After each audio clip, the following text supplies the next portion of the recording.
There's lithium ion batteries in cell phones at the top of mountains in monasteries.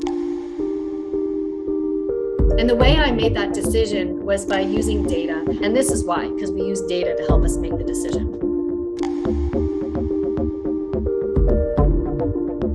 What we're giving mining companies is the ability to process their resource, getting twice as much product and meeting all of the ESG metrics that are put out there that are important.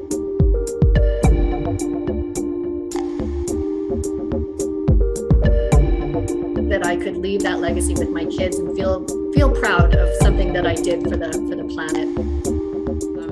Like Tim said, I'm a professional geophysicist, and I'm the CEO and founder of Summit Nanotech. And I'm going to just kind of go right back to the beginning and tell you my story. So back in 2017, I went on a holiday to Tibet. I spent Christmas in Tibet all by myself.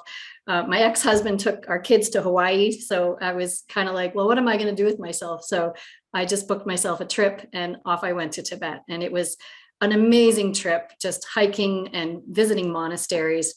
And while I was there, I was in a monastery at the top of a mountain. And I saw a monk, a Tibetan monk, pull a cell phone out of his robe.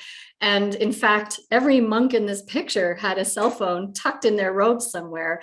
And I remember thinking, geez, I didn't know there were pockets in those things. But the other like kind of pivotal moment for me was just that notion that there's lithium ion batteries in cell phones at the top of mountains in monasteries. And it just really changed my perspective on what the future was going to look like. And so I carried that back home with me. But anyway, before I left Tibet, walking around the streets of Tibet, there was a huge Chinese presence on every street. You saw Chinese military carrying rifles. And it was kind of strange because the Tibetans didn't talk much about their situation. They didn't have opinions on anything, but occasionally I could corner one and get a bit of a history from them.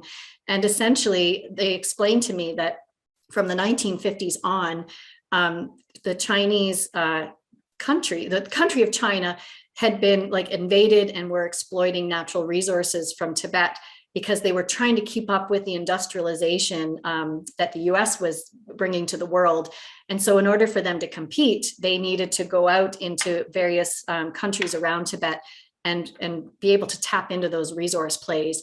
And one of the metals that is being developed in Tibet is lithium. And so this is just a zoomed in picture of some lithium assets in Tibet. And I took this just a couple days ago off Google Earth. So this is very current. And if you can, I'm going to just zoom into the southeast edge of this. And you can see that these ponds where lithium gets concentrated, there's no environmental controls in this area. It's just leaching all through the soil. And it gets into water tables and rivers and streams. And I looked at this, and coming from a resource extraction background, I knew that humans can do better than this. And so I came back home to Calgary, where, I'm living my life in oil and gas. At the time, I was drilling heavy oil wells at CNRL as a geophysicist.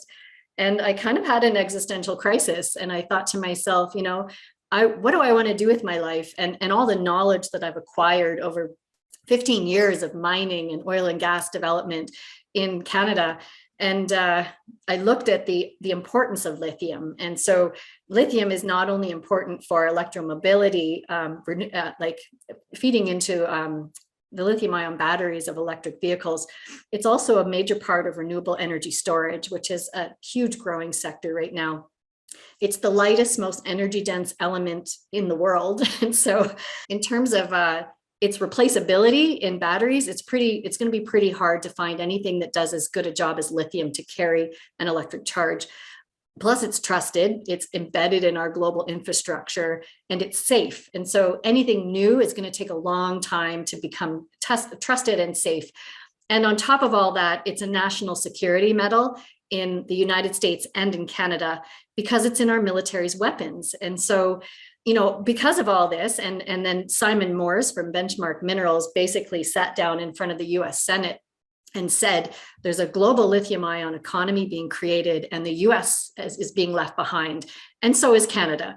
And so understanding that this big, like growing tidal wave of lithium demand was coming towards us, and knowing that I had learned a lot about resource extraction over the 15 years I had been in the mining and oil and gas sectors, I decided to look at the problem of lithium demand and look at the operational supply today. So everything in yellow on this graph is operational supply.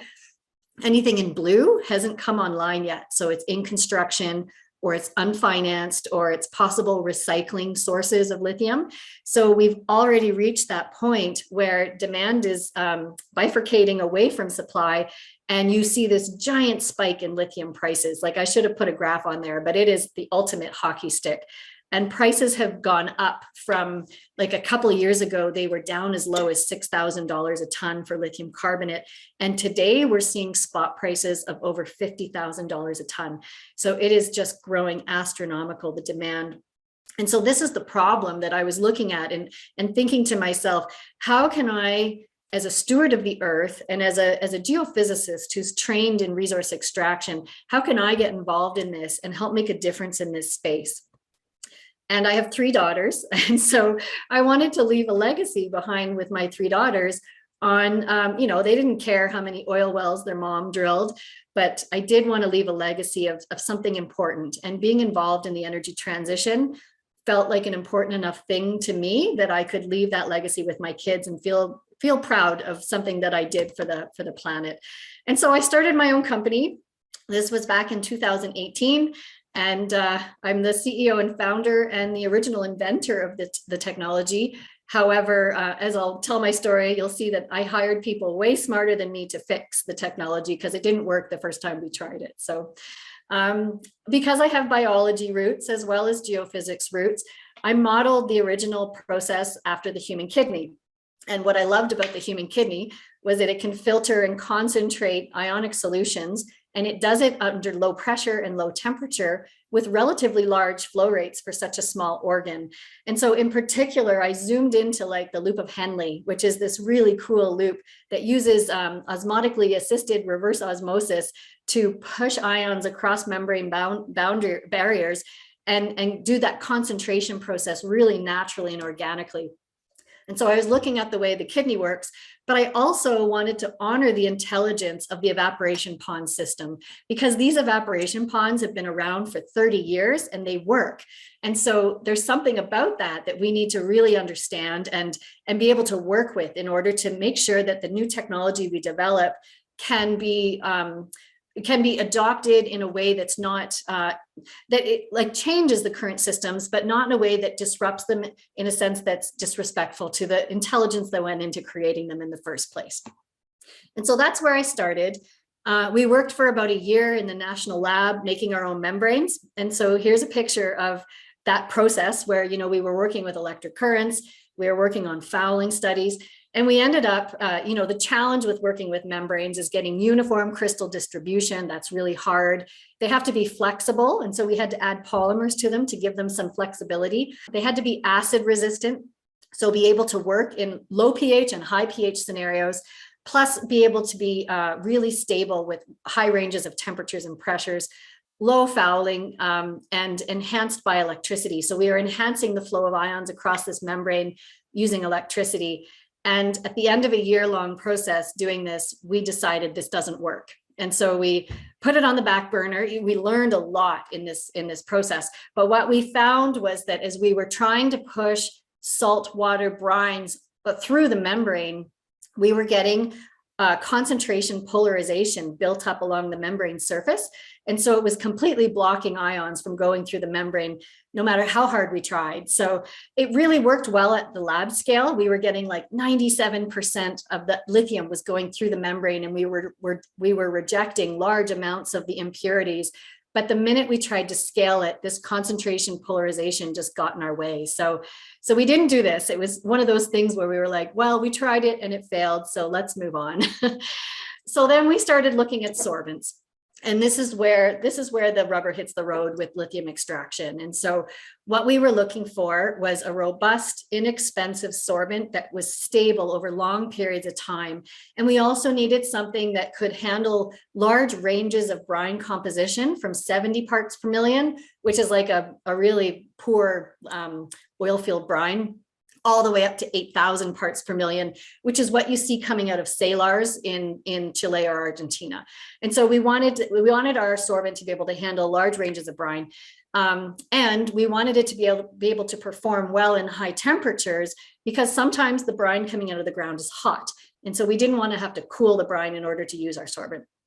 And so we worked hard on developing this, and our goal was to get an absorption capacity of 3 milligrams per gram, but we blew that out of the water. We're up to like about 8 milligrams per gram right now with our sorbent, sometimes 5. Like 5 is kind of a bad day, 8 is a good day. But what we really realized with sorbent is that it's not so much about the capacity that controls the OPEX that goes into operating this in the industrial setting. It's more about flow. And so as we were developing this sorbent, we wanted to make sure that the grain sizes were big enough and uniform enough that brine could flow through it without getting clogged or disrupted. So permeability ended up being a very important part of how this sorbent works. And then the other things that we worked on was just like a really quick desorb cycle. So we wanted to get the lithium off the sorbent really quickly, and we didn't want to use acid. And so there's a lot of lithium adsorption companies out there that use ion exchange resins. And in order to load lithium onto the sorbent, it happens naturally. The lithium goes into the sorbent, but to get the lithium off the resin, you have to flush the resin in acid, and it creates an ion exchange at the surface of the resins. And so we didn't want to be dealing with acid and base in the field, because for 2 reasons. 1, we knew the OPEX was higher, it was too expensive. 2, it created a lot of waste in the process of using acid and base, and trucking that kind of reagent to the field was expensive. And then 3rd, it was destroying the resins, so you ended up having to replace the resins quite often. And we were finding bits of resin in the lithium depleted stream that was coming out that we wanted to re-inject back underground. And being a geophysicist, I know how important that re-injection stream has to be as pure and as native as possible, so that it's compatible with the formation that you're re-injecting it into. And so it was really important to us that we focused on a sorbent, not an ion exchange resin. And as we developed this sorbent, we ended up getting some really good selectivity. So like, for instance, this sorbent will pick up 41 lithium ions for every 1 magnesium ion. And this was like one of our better tests, but we have good days and bad days with this sorbent, but trying to make it consistently, scale it consistently, and have it perform consistently was part of the struggles of growing a technology and building it up so it's ready for the field. And now the company's 3.5 years old, and the sorbent's working really well. And we're shipping a pilot unit down to Chile right now today. So we're really excited about that. So what is the value proposition of our process? Essentially, like, this is a picture of SQM down in Chile and the way they do lithium extraction today. So you can see evaporation ponds over to the right. It takes about, they drill wells out in the desert, and they pump brine into these evaporation ponds. And then over a long period of time, sometimes up to 18 months, they go through different stages of precipitation in these evaporation ponds. And then at the very end, they have about a 6% lithium brine composition that's quite concentrated. And they take that over to the refinery, and they continue to process it using chemicals and high temperatures to polish and then carbonate or turn that end product into a hydroxide. And in the process of all this, a lot of waste is created. And so that's what you see in the middle of the screen here. This is all of this salt piled in the middle of the screen is waste. And so the product ends up gets put in a bag and goes to Asia for further upgrading and conversion to a cathode. But in the process of all of that, they lose a lot of the lithium. So the yield is sometimes lower than even 40%. And so like that's the low hanging fruit. We really wanted to improve upon the yield of the operation in general. Plus we wanted to impact OPEX and CAPEX in such a way that it would make the mining companies that we want to sell our technology to, we wanted them to feel like not only is this better yield, it's lower cost, it's faster. So if I put our metrics up there, we double yield, we lower operation costs and CAPEX costs, and we get the product to the market in 1 day instead of 18 months. So not only all of that, but it's also better for the environment. And I'll get into the environmental impact in a second. But the other thing that was important to us is the modularity concept of mining. So essentially, we wanted to build our units into compact modular units so that we shrunk the footprint of the extraction process of itself, but also be able to upgrade our units when needed. So essentially, we put these units as close to the wellhead as possible. So again, there's a wide range of brines that come into the front end as raw brine. And then right there in the field, we do the separation process. We polish and carbonate. Like right now, our pilot turns the end product into a carbonate. But we also have a module that creates a lithium hydroxide, and I'll show you that flow sheet in a minute. But the spent brine goes for reinjection. It's nice and clean. And then what comes out the end is a high purity end product. And right now we're getting over 99% purity coming out of our pilot unit. So really exciting to be able to get up that high in purity right in the field, because then we're not transporting waste, we're transporting a good product. And so there's two different types of lithium that's being acquired by battery companies today. Lithium carbonate, which goes into LFP cathodes, and that feeds into kind of the cheaper cars, although Tesla does use LFP batteries as well, but it's a more popular product. It's the batteries are long range and safe, and it's the least expensive batteries. So these are really popular in China and India. But then you get these, the NMC cathodes, and these are going into more luxury vehicles. It's a newer battery type. They're longer lasting, they're faster charging, and there's higher growth potential for lithium hydroxide. And so we didn't want to leave any money on the table. So we invented two processes, and I'll show you what those are right now. So our first process we call Denali C, and we make lithium carbonate from this process. And this is what is going to the field to Chile right now. Essentially, we bring a raw brine in the front end, we pre-treat it. We have to, if it's cold, we warm it up to about 60 degrees. Or if it's hot already, then we just take it straight in nice and hot. The sorbent does the adsorption stage, which I already explained to you earlier when I talked about our sorbent. We then move the eluate from that downstream. If there's further polishing that needs to be done, we can run it through nanofiltration, but we don't find that we need this step anymore. So we developed the sorbent so well that we don't need this nanofiltration step. So we go straight into the concentration water recovery step. And now this is the second technology in our process that's proprietary. And so the water recovery step, we wanted it to be low pressure, low temperature, but get up to concentrations that were really high. So over 200,000 parts per million, because we know that if we get up to a high concentration lithium that's nice and pure, when we move down into the polishing carbonation, we have higher yield and higher purity end products if we do this concentration step well. And so we get 95% of the water recovered from this concentration step, and then we just reuse it to flush our sorbent. So we do have to add a little bit of fresh water right now to keep this cycle going. However, we can recover that little bit of water that we add in other places using zero liquid discharge technology. We're not doing that in our pilot, but when we're at commercial scale, we'd like this process to be zero freshwater use. And so we'd recover 95% from this step and then get 5% from another step in the process. And so that gives us a 99% lithium carbonate product right there in the field. So that's our first technology. And our second technology is called the Denali H, and it produces lithium hydroxide. And so this one's really exciting because we take a raw brine in the front end and we pre-treat it. But then we go into this hydroxylation extraction module. And what this is it's a flat sheet bipolar membrane where we've embedded sorbent into the membrane. So it acts like flypaper. So as the brine is washing over the membrane using tangential flow, we don't go through the membrane, because remember, we tried that and it doesn't work. It just flows over the surface of the membrane, and lithium sticks to the membrane like flypaper. So the membrane grabs onto the lithium, everything else goes past. And then in order to get the lithium to let go off the membrane, we fill up the cartridge, or this like a spiral bound cartridge. We fill it up with fresh water, and then we run an electric field over it, and the lithium gets let go. So the lithium then goes downstream with lithium and hydroxide, and it gets converted into a high purity lithium hydroxide process. And so this is an exciting process. And this is the one that Breakthrough Energy Ventures, that Bill Gates fund, they looked at this and said, this is the holy grail of lithium extraction. If you can get this to work, you win the race. But this is still at the bench scale. So we're still working on scaling it, optimizing it, making sure this membrane scales properly.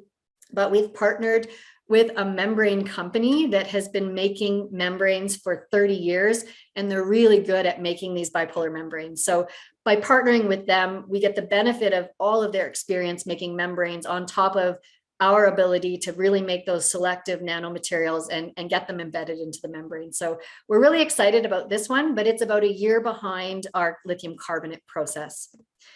So data, I know this whole talk is supposed to be about data. And so I wanted to just kind of dive into the world of how we use data. And like one of the first decisions I had to make as a CEO was, do I want to make lithium chloride, lithium hydroxide, or lithium carbonate as an end product?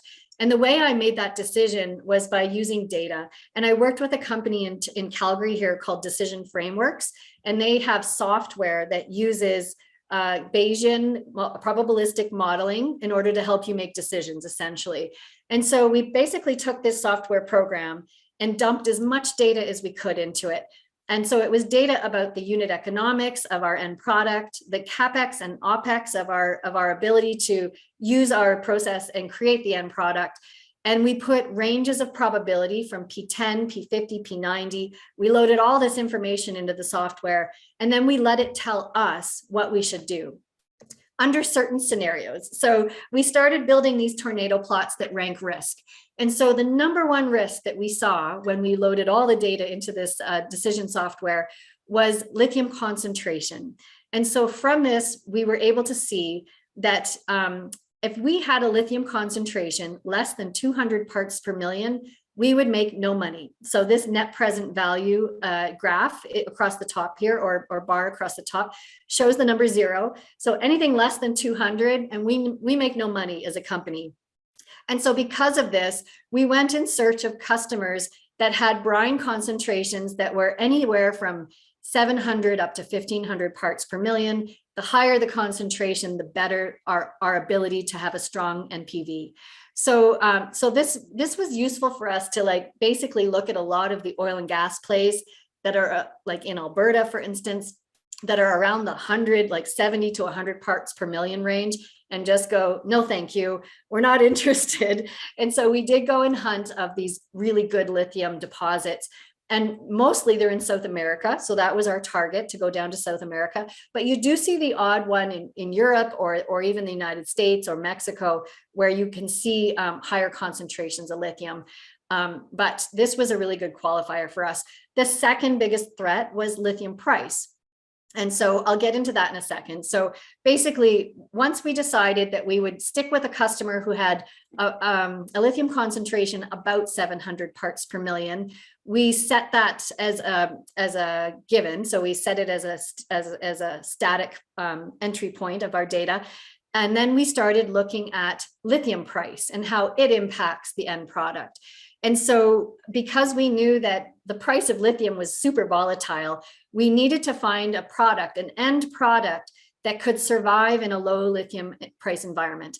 And so we put in lithium prices that ranged from 6,000 or even less, like $2,000 to $3,000 per ton, all the way up to, we didn't think it would go any higher than $30,000 a ton. And we were wrong, because it's gone even higher than that. But when we looked at those three end products, and the ability to have a strong NPV in a low lithium price environment, we saw that lithium carbonate was our best shot at having a good final product that that would stand the test of a low lithium price. And so even though a lot of our advisors were pushing us to get into the lithium hydroxide space because of the growth potential, we decided to make carbonate as our first product. And this is why, because we use data to help us make the decision. The other thing we needed to understand is the value of the information that we were collecting in the lab. And so we decided to stay in the lab a couple extra years. And the reason why we did that is because if you set a lithium concentration of 700 parts per million, which is an average down in South America, and you set a low lithium price, which we are expecting, you know, like what's the worst case scenario, then we started looking at the probabilities of having a strong NPV based on CapEx, yield, and uptime, which were the next three biggest risks that we needed to face. And so we took extra time in the lab building value into our NPV by working on minimizing our CapEx, increasing our yield, and maximizing our consistency and reliability of our equipment. And so by spending that extra year in the lab, we built $15 million worth of value into our technology. And so this was just a really neat way of using data to understand the value that we were giving to our investors and how we made decisions about the end product that we're going to make in the lithium space and compete and be competitive. And so armed with that, we went out to start looking at ways to put our process together. And one of the first things we realized is that data is so important when you're doing any kind of processing. And in order to have data, we need to automate our system, and we needed a lithium sensor. And so this is our mechanical engineer, Ryan, who's the brains behind our process. And basically he built this little benchtop prototype that has two columns in it. One's an adsorbed column, one's a desorbed column. And so we spent a lot of time working with this prototype, understanding how to cycle brine through our sorbent so that we optimize yield, selectivity, and uptime, because we knew that the downstream processes are impacted by what comes out of our sorbent.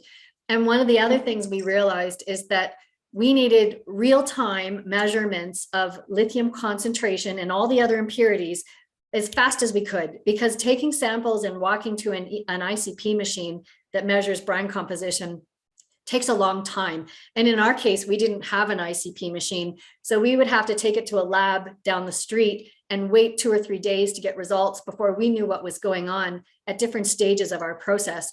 And that's just a pain in the butt. So we decided as a company that we were going to develop our own lithium sensor so that we could embed it into our process in multiple places and be able to collect real-time data that told us when to open valves, when to close valves, when to recycle aliquots, or when to let them go through. And by developing this sensor, it gives us a competitive edge in the field, because we'll be able to then have like safety. First of all, it's always good to have safety under control, as well as optimization of our process. And so like to us, this was just the most important missing key piece to having an automated controlled process that we could work with. And so here's a picture of our pilot unit. It's a 40-foot sea container. And I'm going to show you a video of what's inside the pilot unit, so you get to take a peek inside. But basically, this is going down to Chile to work with brine, and we're trying to get brine from as many salars as possible so that we can gather all the data we need to help with our sensor development and our process development. And so here's just a little video tour of the inside of our pilot unit. Those are just storage tanks, those white tanks. And then this module 1, and then we have our extraction modules.